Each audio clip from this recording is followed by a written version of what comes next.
The Australian Open literally right around the corner as it gets started in just days. So with that being said, let's take a look in today's video at some people that I feel are long shots to win this year's Australian Open. And what that means, guys, is that these people aren't the favorites, might not even be contenders, but they could definitely make a run somewhere. Are they going to win it? Probably not, but still they could make things interesting.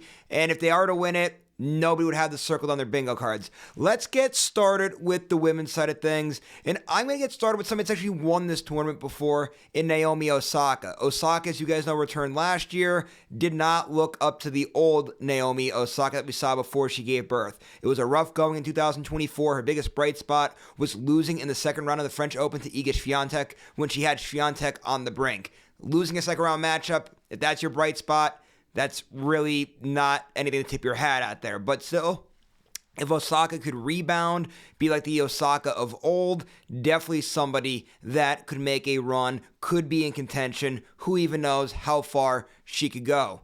Next is somebody else, just like Osaka, former world number one, somebody that's won this tournament before, and it's Carolyn Wozniacki. Wozniacki, all the talent in the world. She's never an easy out in any tournament that she's in.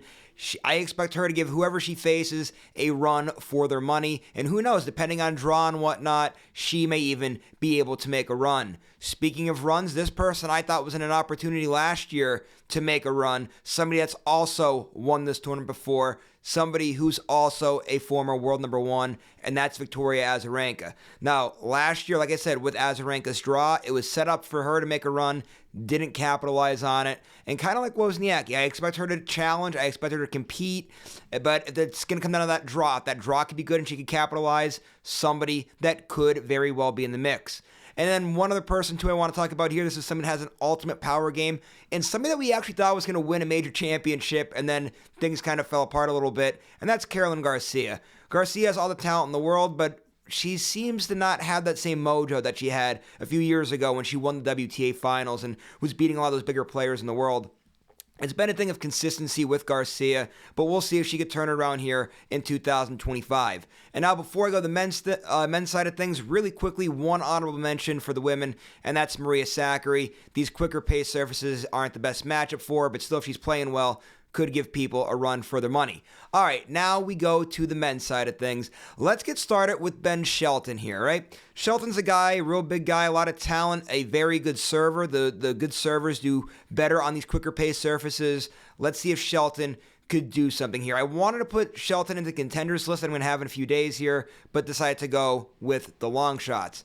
Also, guys, here's another person that you could maybe argue could put in the contenders category, but I have him in the long shots category, and that's Holger Rune. Listen, for Holger Rune, the kid's talented, no doubt about it. It's only a matter of time until he really starts turning some heads. I thought he ended 2024 in a big way. I'm going to err on the side of caution here. I don't know if these quicker pace hard courts are necessarily the best thing for Rune or not, but still, I think Rune is a guy that, hey, why not? He's definitely has a talent. He could definitely make a deep run. I wouldn't count him out, that's for sure. Now, this next guy is somebody who made a very deep run at last year's U.S. Open, and if he could just get this back inside of him and play like the way he did there, definitely a guy that could be in the mix here, and that's Jack Draper. You guys remember, right? Draper last year at the U.S. Open. What a great run. He serves so well. He's big. He's talented. I think he covers the court very well. But we're going to have to see more of what we saw at Draper in that U.S. Open. He's going to have to be a little bit more consistent here in these bigger tournaments.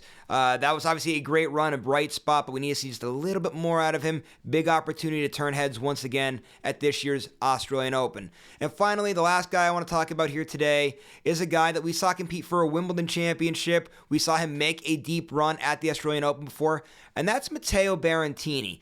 Berrettini, I know injuries and whatnot, it's been a little bit of a struggle at times, but still Berrettini, if he's healthy, he has all the talent in the world.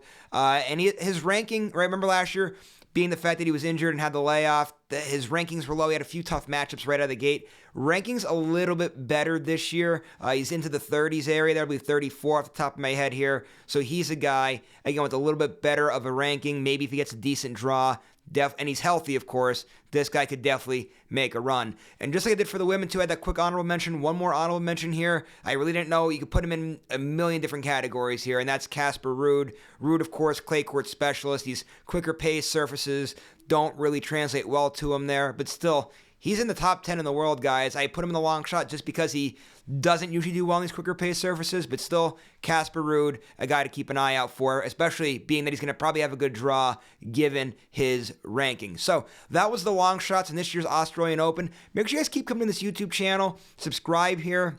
I'm going to have continued coverage, especially in this lead up to the Australian Open. I'm going to have a contenders list, favorites list, give a prediction, and going to have coverage throughout the whole entire tournament. So make sure you guys keep coming back right here.